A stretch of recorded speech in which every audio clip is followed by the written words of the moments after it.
guys, अस्सलाम वालेकुम जनाब, कैसे हो आप सब? I hope so guys you all are doing absolutely great and fine. So video बहुत ज़्यादा कमाल की होने वाली है। वीडियो का टाइटल है, अगर कुरान में कोई गलती नहीं है तो हजरत उस्मान ने कुरान को क्यों जलाया? भाई ये चीज़ सच है? हम तो पहली बार सुनते हैं भाई कि हजरत उस्मान ने कुरान को जलाया भी था। भाई ऐसा हमें पता भी नहीं है। इस चीज़ के बारे में हमें पूछा डॉक्टर जाकिर नाइक जी। तो भाई देखते हैं ऐसी क्या बात हुई थी, क्या सिलसिला था। बाकी सुनते हैं वीडियो को, फिर करते हैं बाकी बातें डिस्कस। है कि नबी अकरम सल्लल्लाहु अलैहि वसल्लम ने अमीन और फुक़हा सहाबा कराम की एक जमात को वही लिखने की जिम्मेदारी सौंप रखी थी जो कुरान को लिखा करते थे और महफूज रखते थे। खलीफा अव्वल अबू बकर सिद्दीक रज़ी अल्लाह ताला अन्हु के दौर तक कुरान करीम सहाबा कराम के सीनों में महफूज रहा। फिर हजरत उस्मान रज़ी अल्लाह ताला अन्हु का दौर आया। हुज़ैफा बिन यमान रज़ी अल्लाह ताला अन्हु उस्मान रज़ी अल्लाह ताला अन्हु से कहने लगे, ए अमीरुल मोमिनीन, इस उम्मत को किताब अल्लाह में यहूदियों और ईसाइयों की तरह इख्तलाफ करने से पहले ही पकड़ लें। चुनांचे उस्मान रज़ी अल्लाह ताला अन्हु ने ज़ैद बिन साबित, अब्दुल्लाह बिन जुबैर और सईद बिन आस और अब्दुर्रहमान बिन हारिस बिन हिशाम को मुसहफ के नुस्खे तैयार करने का हुक्म दिया और फिर इसको उम्मत में बांट दिया। आज हम जो कुरान पढ़ते हैं वो किताबी शक्ल में महफूज रहता है तो इसका सेहरा सहाबा किराम के सर जाता है। इसी से मिलता जुलता सवाल एक शख्स ने डॉक्टर जाकिर नाइक से किया। उसने कहा कि आपने बताया कि आखिरी सहीफा कुरान है और ये महफूज है। अल्लाह ताला ने कुरान में फरमाया कि इस किताब की हिफाजत का जिम्मा अल्लाह ने खुद उठाया है, मगर दूसरी तरफ सही बुखारी में लिखा है कि कुरान अबू बकर के दौरे खिलाफत में खो गया था, फिर उस्मान आए और उन्होंने इसको मुकम्मल किया। आप इस पर कुछ रोशनी डालेंगे? In this occasion you are told the final is Quran. Okay, but I have one question. In a bottle of Yamama, may people died. These who by-hearted the Quran, there was a few that Quran can be lost during the Abu Bakr time. And second, Sahih al-Bukhari volume 6, hadith number 510 says, but when third Khalifa came, he was fighting with Harimiya people, and that time this found all the way reading a different Qurans. So Usman retained. And another thing is Allah says in Quran 15:9 says we have released and we got it.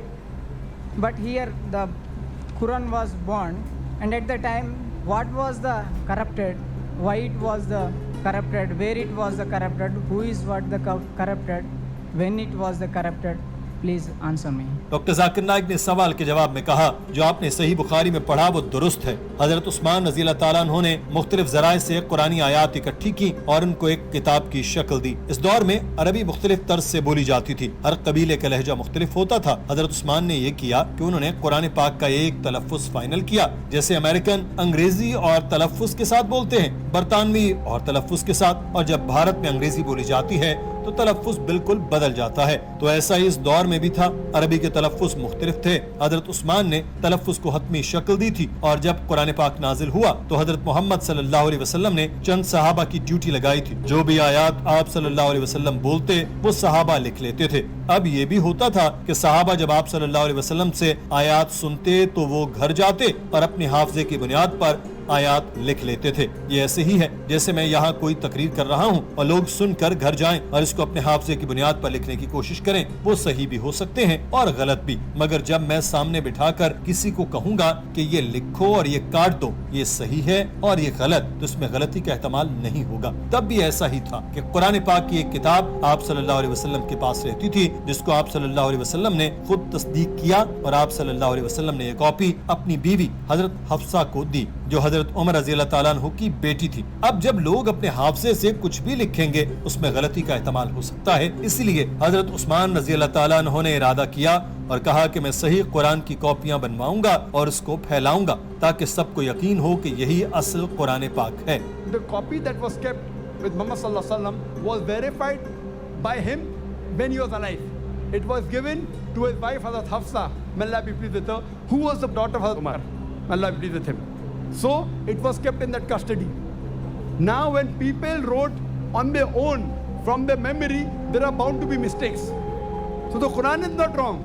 Even though there were notes of some people, Hazrat Usman said, now people should not get misled that that is the real Quran. So he said, okay, now I'll make copies of this and spread it throughout different parts of the world, so that they will know this is the authentic. Doctor Zakir Naik ने कहा कि कुरान तब्दील नहीं हुआ, ये लोगों की गलती हो सकती है मगर ये भी दानिस्ता नहीं। तो हजरत उस्मान का ये ऐसा इक़दाम था कि उन्होंने जय्यद सहाबा किराम की एक कमेटी बनाई जिन्होंने कुरान की एक मुस्तनद कॉपी बनाई और फिर इसकी नकल तैयार करके दुनिया भर में भिजवाई गई और इनमें से एक असल कॉपी आज भी ताशकंद के म्यूजियम में पड़ी है। इन्हीं सहाबा किराम की कोशिशों का ये सिला है कि अगर आज लोग कुरान की सारी कॉपियां भी जला दें तो भी लाखों हुफ्फाज़ कुरान हैं जिनके दिलों पर ये कलाम लिखा है। So Hazrat Usman, the third Khalifa, may Allah be pleased with him, he saw to it that he made a committee of the Sahabas and copied it from the original copy and spread it in different parts of the world. And one of them is even present in Tashkent, in Koptaki Museum today.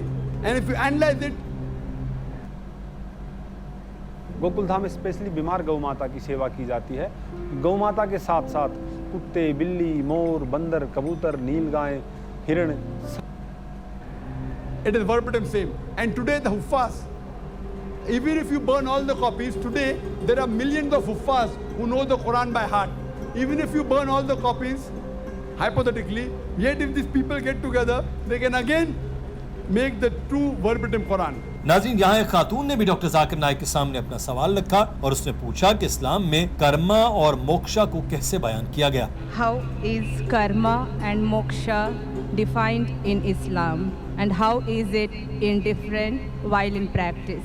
Doctor Zakir Naik ने सवाल के जवाब में पहले कर्मा को बयान किया और बताया कि कर्मा का मतलब वो अमाल हैं जिनको धर्म या मजहब के मुताबिक अंजाम दिया जाता है और हिंदू स्कॉलर्स के नतीजे में संस्कारा पर यकीन रखते हैं जिसमें जिंदगी के बाद दोबारा मौत है और ये सिलसिला हिंदू मजहब के मुताबिक चलता ही रहता है। जिंदगी के बाद मौत आती रहती है और फिर जिंदगी आती है। वो यकीन करते हैं कि जो भी कर्म करेंगे इसके मुताबिक अगली जिंदगी मिलती है। नेक अमाल करने पर अच्छी जिंदगी मिलती है और बुरे अमाल करने पर बुरी जिंदगी मिलती है। बुरा अमाल पर जानवरों की शक्ल भी दोबारा जिंदगी मिल सकती है, मगर ये वेदा में नहीं बयान किया गया। वो इसको भगवत गीता से मिलाने की कोशिश करते हैं जिसमें कहा गया कि जैसे इंसान लिबास बदलते हैं ऐसे ही रूह भी जिस्म बदलती है। हिंदू सहीफों में पुनर्जन्म का बयान वेदा में किया गया है। पुनर का मतलब अगला और जन्म का मतलब जिंदगी, और हम मुसलमान भी अगली जिंदगी पर यकीन रखते हैं, मगर हमारा यकीन है कि हम एक ही बार पैदा हुए और एक ही बार मरेंगे, मगर मौत के बाद हिसाब किताब और सजा जजा के लिए अल्लाह दोबारा जिंदगी देगा जिसमें मौत नहीं होगी। अच्छे अमाल पर जन्नत और बुरे अमाल पर जहन्नुम मिलेगी। There is a mention of Punarjanam in the Vedas. Book number 10, hymn number 16, verse number 4-5. Punar means next, Janam means life. Next life. We believe in next life. We believe we came in this world once, we'll only come once. We were alive before, Allah calls us to die. We came in this world, again we'll die, again we'll be resurrected in the next world. So we believe in this world, Islam believe we'll come once, and then we'll be resurrected, raised up alive in the next hereafter.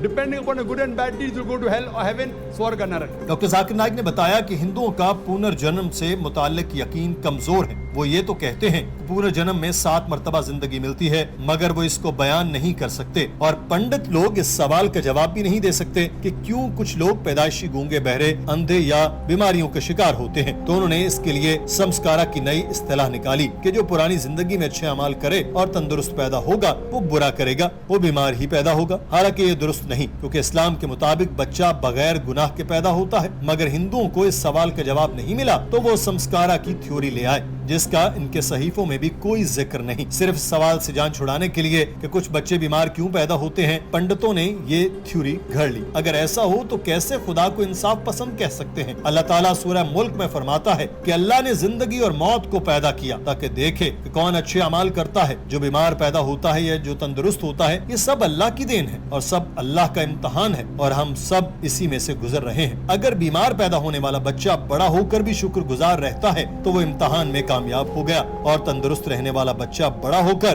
बुरे अमाल करता है और शुक्रगुजार नहीं बनता तो वो इम्तहान में फेल हो गया। They could not realize, the Hindu scholars, that how come some people are born deaf, some people blind, some people poor, some people rich, some people healthy. So God cannot do injustice. So they came up with this philosophy of cycle of birth, death, transmigration of soul, which is nowhere mentioned in the Veda. Even Bhagavad Gita, when it says you throw away your old clothes and put new clothes, same way the soul throws away the body and puts a new body. Once, I've got no objection. Once you die, again you're resurrected. But Islam has a reply for the query. because the Hindu scholars could not agree that how can God be unjust. Some people born deaf, some people healthy, some people with heart disease, some people rich, some people poor.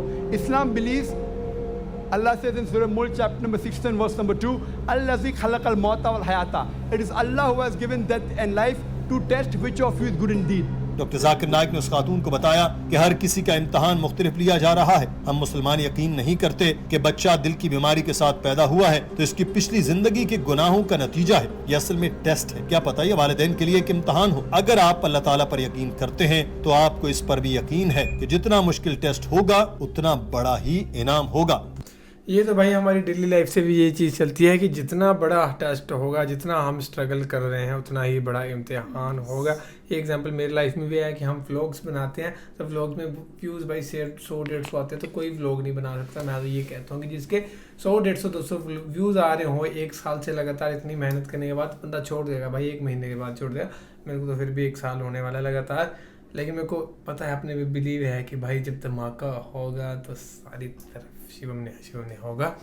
तो बस इसीलिए हम मेहनत भी कर रहे हैं और अच्छा भी लगता है। मेन बात तो ये है भाई व्लॉग्स बनाना अच्छा लगता है, ज़बरदस्ती नहीं कर रहा उस चीज़ को। और 100-200 व्यूज़ लोग देखते हैं तो मेरे को उस चीज़ का वो भी नहीं है कि मेरे को व्यूज़ चाहिए उस चीज़ के लिए। मेरे को खुद को अच्छा लगता है, पर्सनली अच्छा लगता है कि नहीं यार व्लॉग बनाओ, मेरे को कुछ पूरा भी लगता है उस चीज़ के लिए। तो बाकी फ़िलहाल ये था वीडियो और इसमें बताया गया कि क्या क्या चीज़ें हैं कि क्यों कुरान को हज़रत उस्मान ने क्या क्या किया था। उन्होंने प्रॉफिट मोहम्मद ने संभाल के रखी थी भाई जो मेन कुरान थी। उन्होंने उस टाइम पे 2 कॉपियाँ थी, एक वो अलग होती थी साहबा के पास, एक जो ओरिजिनल थी उन्होंने कि कहीं मिसप्लेस ना हो जाए या कुछ लोग गलत ना पढ़ ले, इसलिए उन्होंने एक जो थी प्रॉपर वो संभाल के रखी थी, अपनी बीवी को दे के रखी थी। तो बाकी फिर उसको ही उन्होंने बाकी हज़रत उस्मान ने उसे ही कॉपी करा, उसे ही फिर पूरी दुनिया में फैलाया। सो बाकी तो फिलहाल ये video guys, thank you so much for watching the video. मिलते हैं नेक्स्ट वीडियो में।